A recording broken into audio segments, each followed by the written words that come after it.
And hello, Savannah. Thank you for tuning into Real Estate Real Talk with Julia M. Spencer. I'm here in the studio today, and I'm here to talk about real estate, but really I just want to talk about the winter wonderland out there. Have you guys looked outside yet?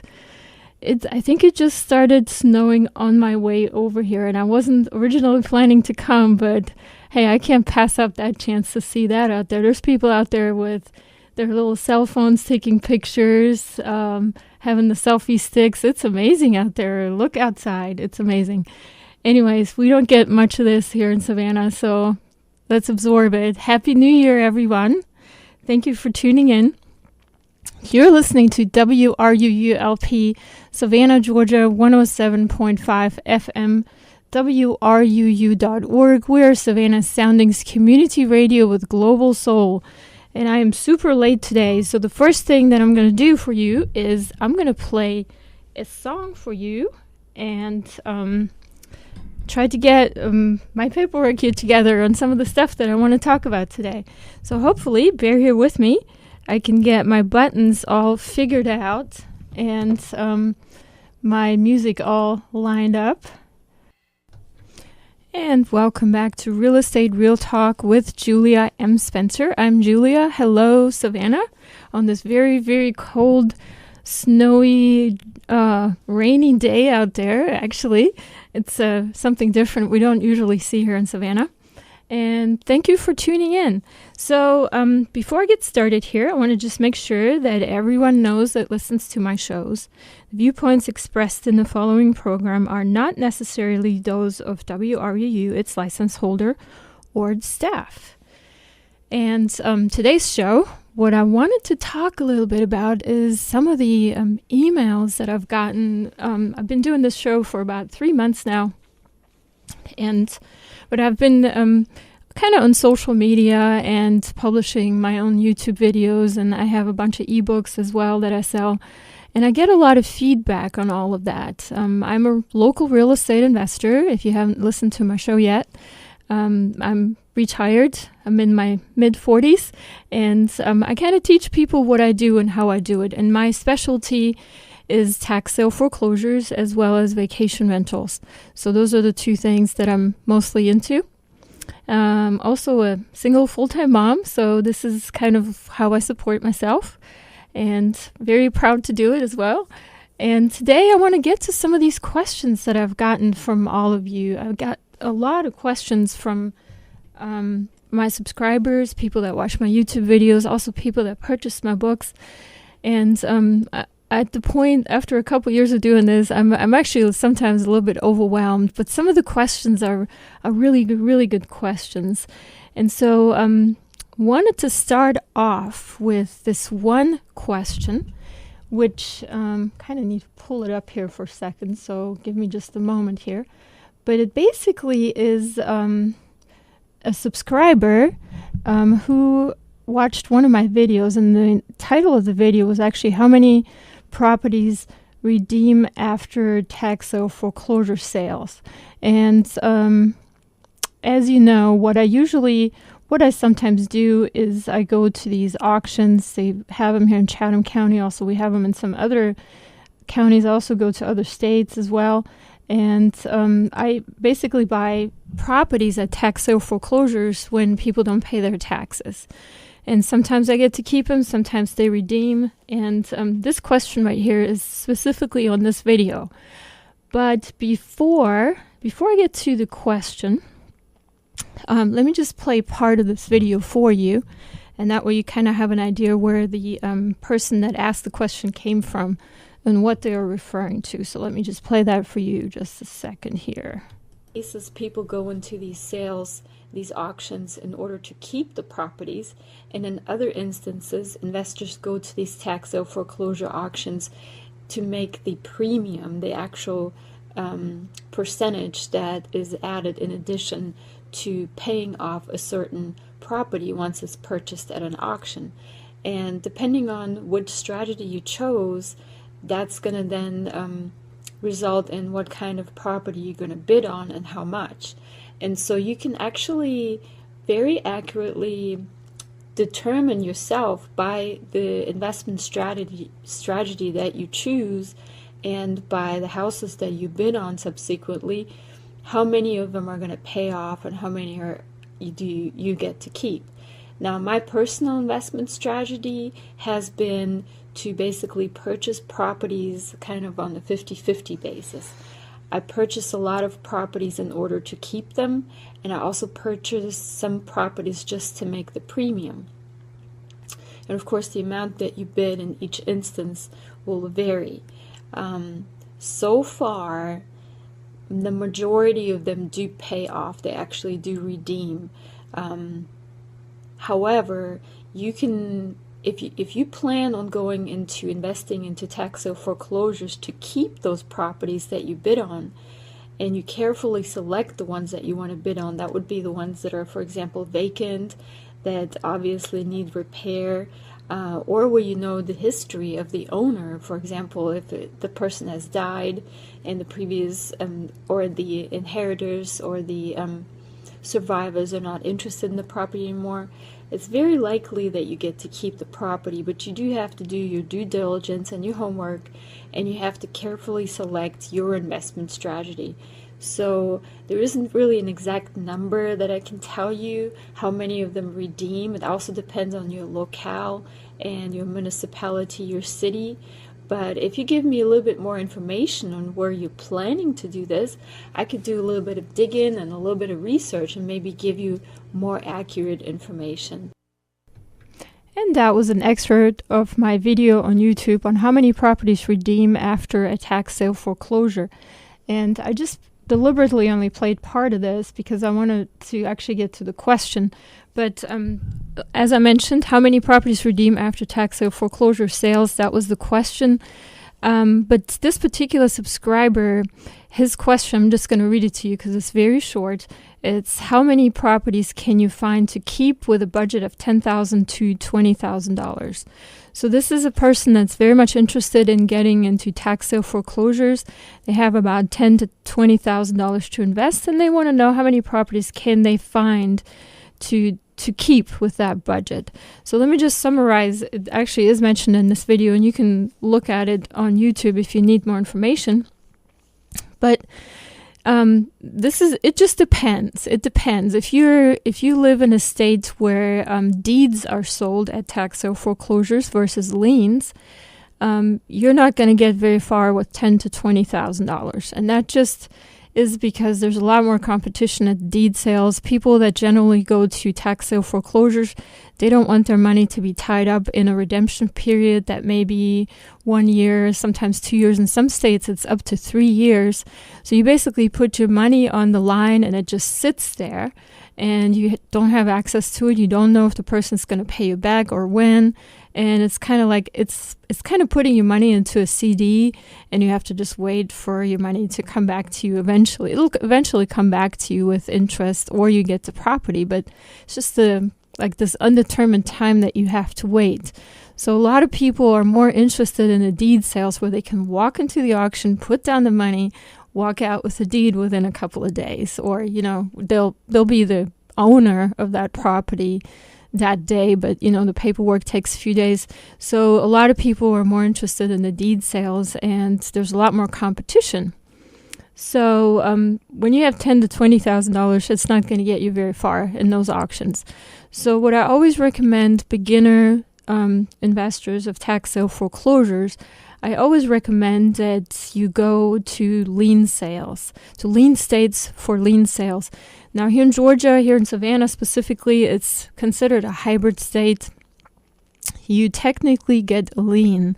And if you go to the auctions and the tax commissioner or the tax professional that conducts the sale is a person that has done this for a while, they will always remind you, hey, you're buying a lien. You're not buying the property. You're not the owner. You don't have possession. You can't walk in there and kick out the people that live there. You have to be very careful with the legal process from the point that you purchased the lien. But they will definitely make sure that you understand that it's a lien state. And I tell new investors to go to these lien states instead. And that's got a couple of advantages.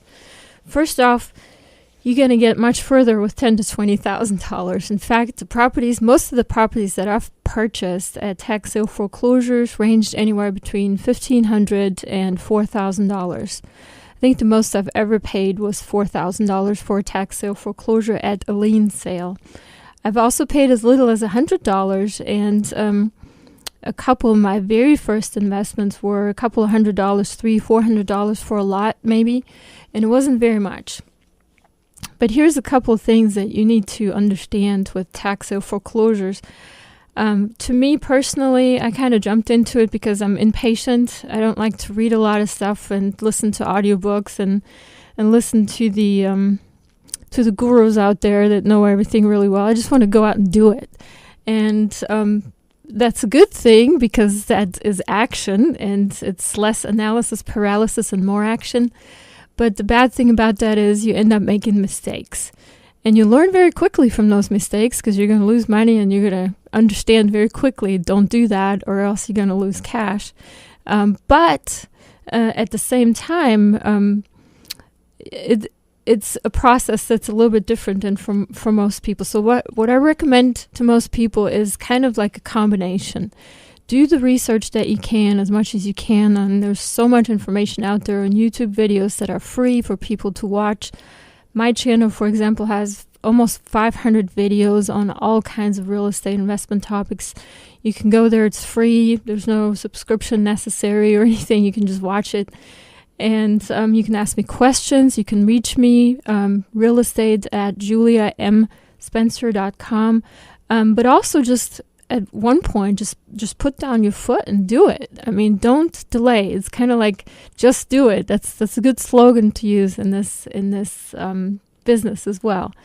And so, if you have $10,000 to $20,000 to invest, and again, I'm not an attorney or realtor. I'm just speaking from personal experience here. Just go to one of the auctions and see what other people are paying, and find out and research those properties that they buy. And then you can determine, kind of like gauge in the county that you're looking. Well, here, for example, in Chatham County would be a good place to start. What kinds of prices these properties go for? Now, I've seen right here in Chatham County properties go for as little as $900, and I've purchased them actually for that little. And I've seen people pay up to $180,000 for a property. So the range is all over. But as I explained in the video, it just all depends on what strategy you're trying to go after. If your strategy is simply to keep as many properties as you can for cheap, then you need to go and find the ones that have been vacant for a while, where nobody lives, that have an issue with some sort of I'm sorry, I have to just interrupt here. I actually thought I was going to be here alone, but somebody just walked in here, so this is amazing. Anyways, but if you want to keep the properties, then you need to go ahead and pick the ones that you would think that nobody would want to redeem. That's the ones that I seek out most of the time. And if you want to, if you're actually going to these tax sales in order to make your penalty or your return, then you need to put more money into it, because it's going to be harder for the original owners to redeem those properties and to actually come up with the money and the penalty to pay you back within the redemption period. So $10,000 to $20,000, again, how many properties can you find to keep with that budget? I would suggest, I would say a good thought about that would be maybe 4 or 5 properties or so. And always keep a little bit of your budget back for other expenses that you may have to come up with. For example, you may have to pay city taxes or additional taxes for the next year that are coming up due before the redemption period is up. Or you may have to pay some other liens that might be on the property, such as weed liens. For example, if the property has been vacant for a while and has been empty and deserted, and the city has basically put a lien, the city or the county has put in a weed lien, which means they had to send somebody to cut down the grass to prevent vegetation from taking over the neighbors' yards because they complained. All of these things, by the way, have happened to me. So keep some of that money back. If you have a budget of $10,000, only plan to use $5,000 of it. If you have a budget of $20,000, use $10,000 of that and keep the rest back for incidentals, basically. So I hope I was able to answer that question to this particular listener. You're listening to WRUULP, Savannah, Georgia, 107.5 FM, WRUU.org. We are Savannah Soundings Community Radio with Global Soul. And just wanted to tell you really quickly while I have you here that if you enjoy our programming on WRUULP, please support the station with a donation. As an individual, you can give any amount, become a basic station member, or become a serious fan of the station. To check out membership rates and to donate to the station, go to www.wruu.org/individual and select to donate monthly or subscribe to an annual membership. Again, to donate to the station, go to www.wruu.org/individual and select to donate monthly or subscribe to an annual membership. Thank you for listening to and supporting WRUULP. And let me just give you a little bit of a break here of me talking at you for the last 15 minutes and play you another one of my songs. Hopefully I can get it working here. And that was Foster the People. Sit Next to Me is one of my favorite songs. Actually, it's a very new song. And you're listening to Real Estate Real Talk with Julia M. Spencer on WRUULP, Savannah, Georgia, 107.5 FM, WRUU.org. We are Savannah Soundings Community Radio with Global Soul. And before I continue with the discussion, wanted to remind you or let you know that the Unitarian Universalist Church of Savannah presents the Sounds and Spirits concert series, featuring this time the Dreams on Me songs of Johnny Mercer and Harold Arlen, with lyric baritone Kurt Allman, pianist Eric Jones, and guitarist Bill Smith on Sunday, January 21st at 4 p.m. at the church on Troop Square in Savannah. For more information, visit uusavannah.org. And we are here actually broadcasting live from Troop Square, downtown Savannah, Georgia, which right at this moment is winter wonderland out there. And I am joined in the background here with Wayne, who just came in and had a really good laugh at me. And I'm actually in the studio today and I actually made it out here. But my car is parked right in front of the studio and I didn't have to walk very far. So it's actually pretty amazing. Now, as I was driving out here from the islands, if you're coming from the islands, actually, the road, Islands Expressway is actually closed. It took me a little bit longer to get here. But, so if you wanted to come into the city, I don't recommend it right now. It's actually pretty slippery out there. But Islands Expressway is closed at the moment.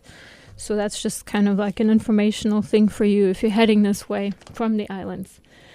With this show today, we're talking about some of the questions I've had from my subscribers and my YouTube channel, and also emails that I've gotten and comments, commenting on my ebooks and some of the things that I do. You can always go on my YouTube channel and check out my videos. I have close to 500 videos published on some of the deals that I've done, educational pieces, other questions people have asked me. And the next question I want to address is how to manage vacation rentals long distance and succeed in any business.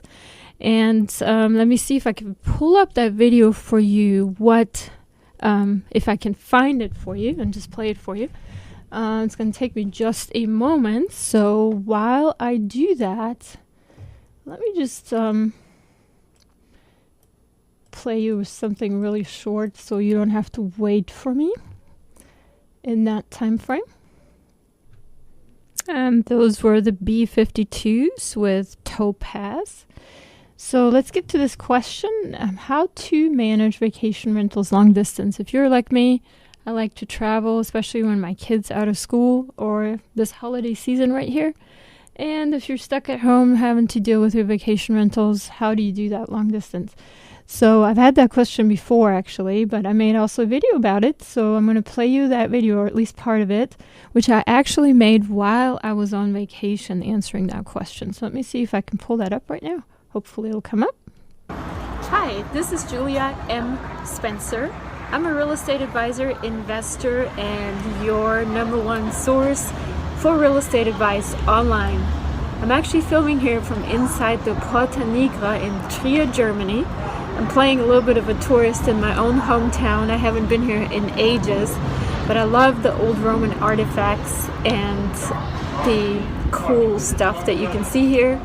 So I thought I'd make a real brief video here just to show you how beautiful it is, and hopefully share some really cool news with you on some topic that I actually thought of while I was walking up around here in this old Roman, ancient Roman gate. This is actually a Roman gate. This was the entryway to the city back before Christ. Actually, the city of Trier was founded 16 before Christ.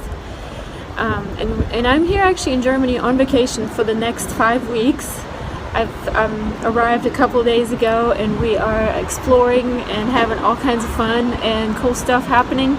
And I wanted to tell you how I can do this despite the fact that I actually have a couple of very successful businesses that I'm running. One of them, of course, as you may know, is I have a bunch of real estate, and they are vacation rentals. So as you know, if you have vacation rental real estate, there's a lot of turnovers, there's a lot of cleaning that's required, a lot of management issues, people having stuff breaking, and you need to kind of be there. So with a lot of turnovers, you need management staff, you need cleaners, you need maintenance staff, and there's always going to be an issue. Then there's also the time difference. Obviously, I am 6 hours ahead of Eastern Standard Time in the United States. So the best way for me to do stuff like this is in the morning, because America is usually still asleep at that time. But just want to tell you a really quick tip on how to take these long vacations and basically be on a permanent vacation even when you're home. And this has to do with outsourcing your work.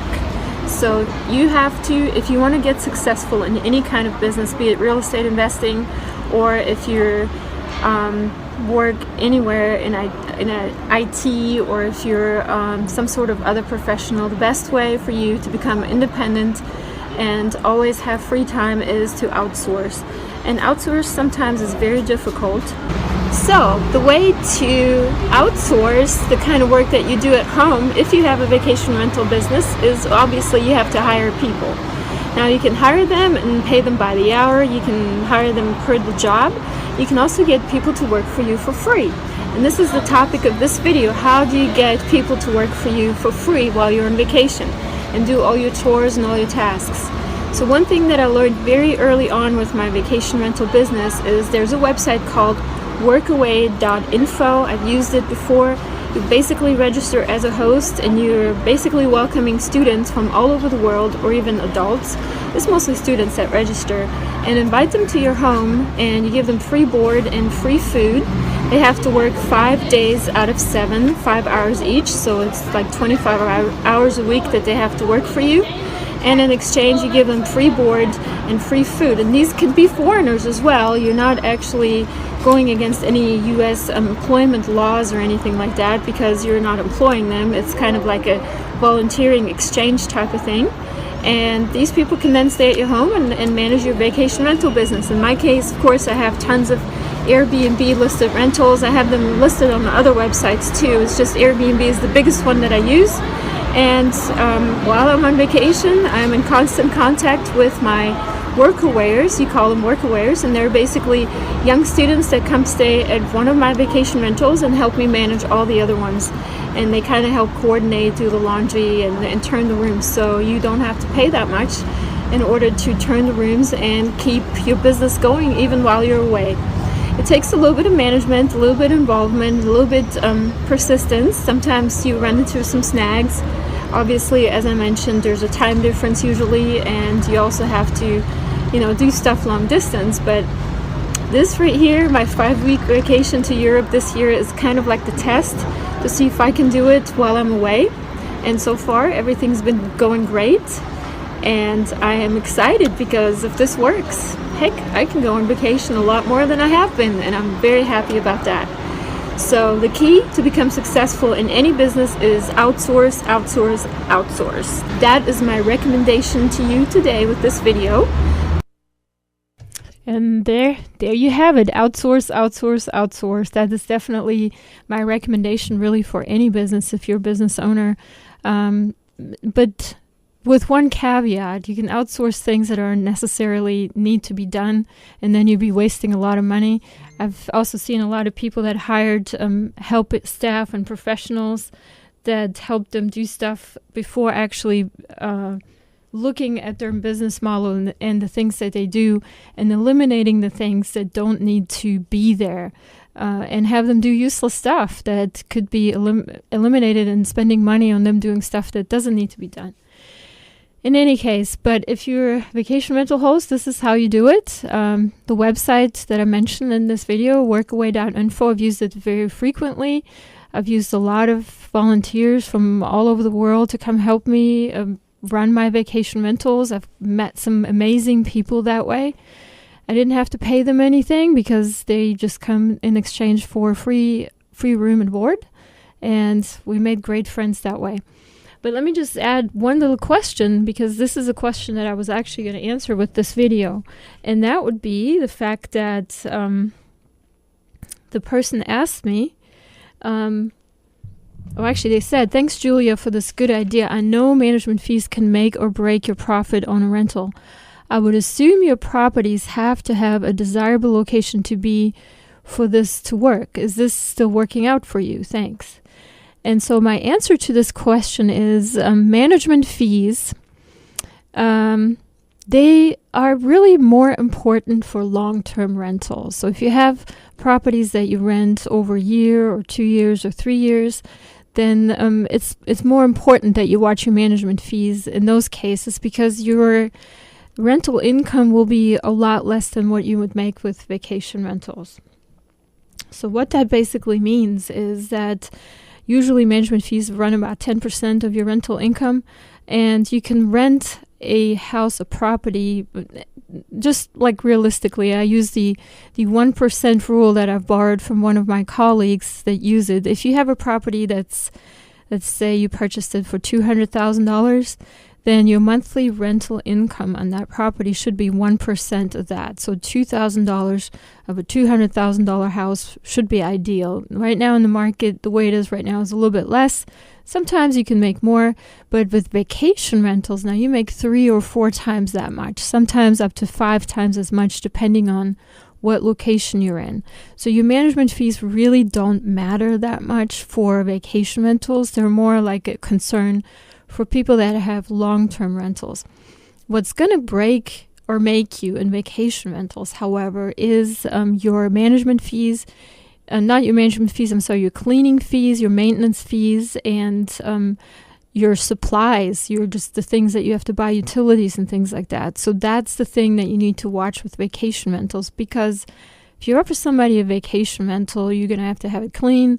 You have to have the sheets clean all the time. You need to have somebody that can fix stuff as it breaks at the last minute. And you're going to also have to have supplied utilities, obviously. And, any kind of small things that you need to supply the house with. I don't know, shampoo, soap, those kinds of things. And basically supply the house as a running household. So these are the things that are going to cost you the most. So, do the properties have to be in a desirable location for vacation rentals to work? And that's a good question. Now, I have a bunch of vacation rentals here in Savannah, and I'm lucky to say that there are actually, Savannah itself for vacation rentals is extremely desirable, and we have a very good occupancy rate of up to 80%. Throughout the year, even right now, actually on this day, Winter Wonderland Day, the only concern I have is whether people can actually get to my house, because obviously Islands Expressway Bridge is closed right now, and if they can get there safely. But everything I have tonight is booked. Every single room, every single house, everything is booked. In fact, there's a friend that's coming over, and he's going to have to sleep on my couch in my own house because there's no other space for him. So desirable location is a good thing, but you don't automatically assume that a desirable location is a beach house or something downtown Savannah, or something that's close to whatever the attraction is that you're buying your property next to. You can have a very desirable location, for example, just because it's next to a really good transit route. I own a house in Macon, Georgia. It's very close. It's a very extremely nice suburban neighborhood, very close to I-75, an hour, 45-minute hour drive to Atlanta, to the airport. So this is extremely desirable location, even though it's not a vacation area. There's no beach or any other big thing that people would normally go to a city to visit. But I get a lot of longer term reservations for a week, maybe sometimes 2-3 weeks, because people want to stay there because of other reasons. There are some very large employers there, so I get a lot of good business travel coming through. And I also have a lot of students, because there's a big college, Mercer University over there.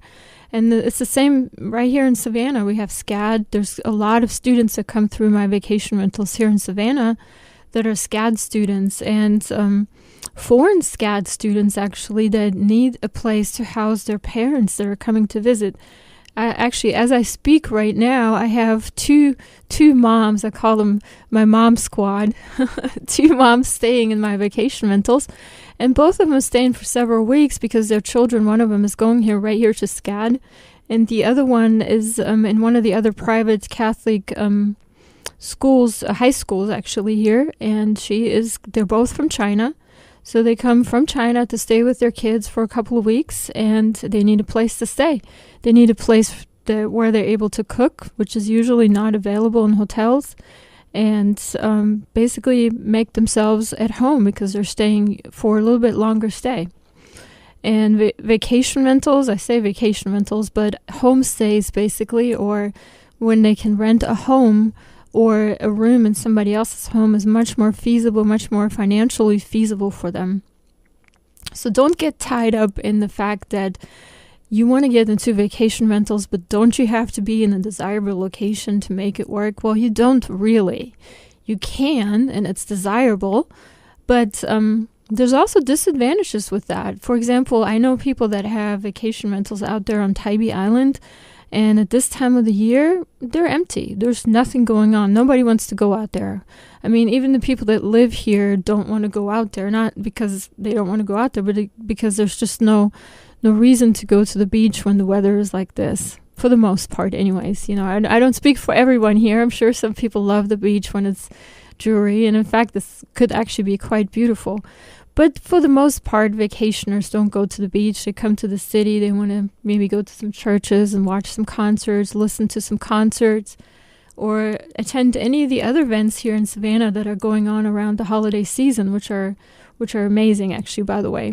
And maybe look at the Christmas lights, the Christmas tree right there in the middle of Broughton Street and things like that. So, or go ice skating. We have a skating rink here in Savannah that's actually open for a couple of weeks during the winter holidays, and we don't have an all-year skating rink, unfortunately. I'm a very big fan of skating, but when the skating rink is open here, I try to make it almost every day.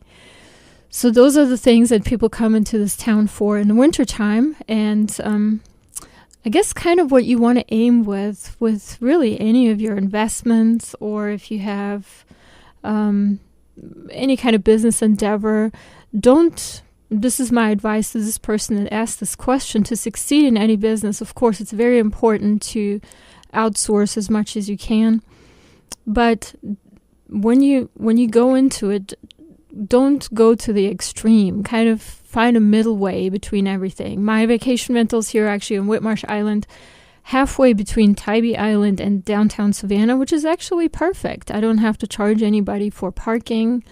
It's an equal distance to the beach or downtown. It's quiet for the most part. and it's convenient. If it's a small shot, 10-minute drive, 15-minute drive either direction. In the summer, it's amazing. People go to the beach, come back home for lunch, clean up a little bit, and then go out downtown. So it's kind of like the middle of the road. And kind of, if you want to get into business, that's the kind of philosophy that I would recommend that you adopt. And don't discard any kind of idea just because it might not work with what you're thinking right at the moment.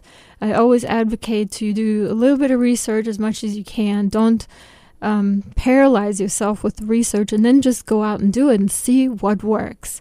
And then rinse, wash, repeat, or wash, rinse, repeat, I guess, and just keep improving your strategy and the system that you've built up in order to become successful.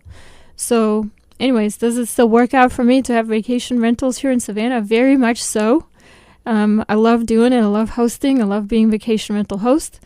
For the most part, I take back, there's a couple bad instances of things that have happened, but that's in any business. And it is very, very easily possible to manage vacation rentals long distance, as long as you understand your model and the fact that you need to outsource, you need to find good help, and you need to also optimize your business model and your operations in order that you can outsource the things that are necessarily have to be outsourced and eliminate the things that don't even need to be done. So, that being said, we are actually almost close to the top of the hour, and I hope I've done all my announcements here, so I'm looking to see. I'm going to check and make sure that there's no other information that I need to share with you here. But since we also have a little bit of time left, let me just look and see what else I can share with you, if I have any more questions that I can address. And in the meantime, I'm going to play you a song. Let's see. And that was Halo by The Cure, one of my favorite love songs, actually. And giving you some fuzzies out there, warm fuzzies out there for this cold, cold day here in Savannah, Georgia. Winter Wonderland. You are listening to Real Estate Real Talk with Julia M. Spencer on WRUU-LP, Savannah, Georgia, 107.5 FM, WRUU.org. We are Savannah Soundings Community Radio with Global Soul. And we only have about a minute left here, so I'm not going to start a new topic here. But I wanted to tell you that, actually, before I continue, that you can always contact me at realestate@juliamspencer.com. I'll be glad to answer any additional questions that you may have. You can check out my videos on YouTube. There are hundreds of them. They're free to watch, no subscription or anything necessary. It's all informational. And also, the viewpoints expressed in the preceding program, of course, were not necessarily those of WRUU, its license holder, or its staff. And I am usually on Wednesdays at about noon, actually a couple minutes after noon. So middle of the week, middle of the day, you can reach me. Listen, send me emails, send me comments to my YouTube videos. I'll be glad to address them right here on the show. Also, if you want to come on the show and just talk to any topic directly with me, we can do that as well. Just send me a message so we can set that up. And and I think then what's next on here was going to be some lively jazz for you jazz lovers out there. So I'm going to go ahead and turn on the jazz music here in a few seconds, and I am out for the rest of the day, and I hope to hear from you or have you tune into my show again next week at this time. For your free guide to real estate investing, visit juliamspencer.com.